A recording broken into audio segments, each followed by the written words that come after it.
పూరీలు చేసుకున్నప్పుడు ఇలా మిగిలిపోతుంటాయి కదండి, అప్పుడప్పుడు వాటితోటైతే మనం ఒక రెసిపీ చేద్దాము. పూరీలనే ఇలా చిన్న చిన్న ముక్కలుగా కట్ చేసి పెట్టుకోవాలి. ఇలా అయితే పాలని మరిగించుకోవాలండి. మరుగుతున్న పాలలో ఇలా తురుముకున్న బెల్లాన్ని వేసుకోవాలి. నేను ఎప్పుడైనా బెల్లాన్ని వేస్తాను, చక్కెర వేయనండి.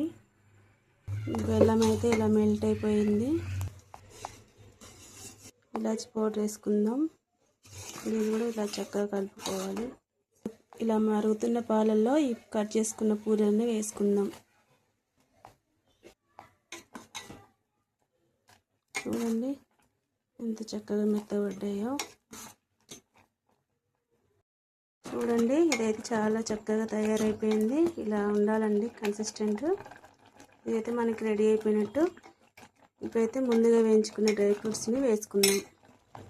డ్రై ఫ్రూట్స్ అన్నింటినీ వేసుకొని ఒకసారి కలుపుకోవాలి.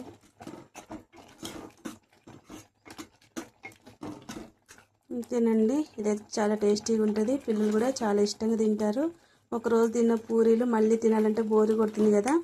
ఇలా చక్కగా చేసుకున్నారంటే పిల్లలు పెద్దలు ఇష్టంగా తింటారండి. మా వీడియో మీకు నచ్చినట్టయితే లైక్ చేయండి, షేర్ చేయండి.